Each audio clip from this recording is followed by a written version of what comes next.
ये बात सत्य है कि कोरोना के प्रति प्रतिरोधक क्षमता जितनी कम एज होती है उतनी ज़्यादा होती है। एज जितनी ज़्यादा होगी उतनी कम हो जाएगी, ये बिल्कुल ठीक है। उसके बावजूद भी ये रिस्क लेना बड़ा मुश्किल है कि अभी स्कूल खोल के हम इतना रिस्क ले। कहते हैं कि भाई चलो बड़ों में मान लो 100 में से 3 डेथ होती हैं बुजुर्गों के अंदर, नौजवानों में 100 में से 1.5 होती है, बच्चों में मान लो 500 में से 1 होती है। तो 500 में से 1 के भी रिस्क क्यों लें?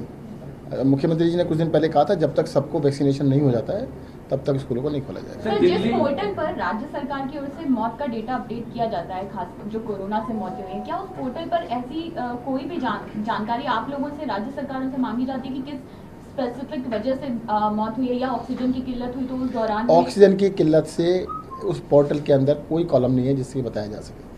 सर, एक बात समझ में आती है, आपने साफ कहा कि नियत नहीं है केंद्र सरकार की कि ऑक्सीजन से जो मौत हुई है उसकी जानकारी दी जाए, तो क्या आप अपने स्तर पर, क्योंकि दिल्ली में आपकी सरकार है, तो आप अपने स्तर पर इस बारे में तस्दीक करेंगे कि कितने लोगों की मौत हुई है ताकि राजनीतिक तौर पर ही सही एक्सपोज किया जा सके? देखिएगा, हमने जितने भी लोग हैं उनको कहा है कि 50,000 तुम सबको कंपनसेशन दे रहे हैं, प्लस 2,500 रुपये महीना बच्चों को मतलब जो विडो है उनको भी मंथली हम कंपनसेशन दे रहे हैं।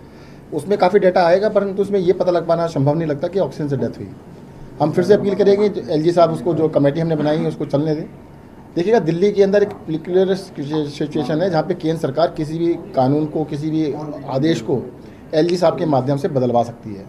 और दिल्ली के अंदर जब उन्होंने कमेटी ही भंग कर दी, जो हमने बनाई थी ना, आप ही ने छापी थी, सबने छापा था कि दिल्ली के अंदर कमेटी बन गई है जिस कमेटी का काम ही एक था कि ऑक्सीजन से होने वाली डेथ का पता करना और उनको कंपनसेट करना, तो इसीलिए हमने बनाई थी। सर, जो बड़े हॉस्पिटल जिनमें ऑक्सीजन की वजह से डेथ हुई थी, वो लोग जब डेथ रिपोर्ट करते थे क्या कॉज ऑफ डेथ नहीं देते हैं क्या?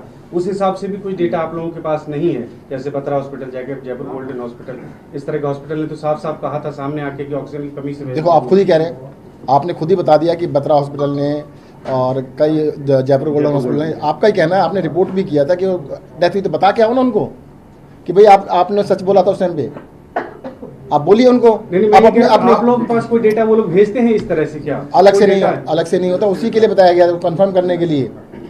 भाई, सरकार ने एक फैक्ट फाइंडिंग कमेटी बनाई थी जो पता करे कि कितने लोगों की डेथ ऑक्सीजन की कमी से हुई। देश के अंदर अकेली सरकार थी जिसने बनाई थी, जिसको केंद्र सरकार ने भंग करा दी। और मैं तो ये कह रहा हूँ, ये आप पैरेलल में चलाइए। एक तरफ केंद्र सरकार ने जो कहा कोई डेथ नहीं हुई, दूसरी तरफ अपनी बाइट चलाइएगा जब आपने कहा था कि देखो जी इस अस्पताल के अंदर ऑक्सीजन खत्म हो गई, इतने लोगों की डेथ हुई। तो आप सच बोल रहे थे, झूठ बोल रहे थे, पता लग जाएगा। आप भी सच ही बोल रहे थे मेरे हिसाब से। तो सर, अमित मालवीय जी ने ट्वीट किया है कि हेल्थ इज स्टेट सब्जेक्ट और दिल्ली में डेथ्स पर पॉलिटिक्स हुई है, इस पे क्या कहेंगे सर? हाँ, पॉलिटिक्स तो ये लोग कर रहे हैं, बीजेपी वाले लोग पॉलिटिक्स कर रहे हैं।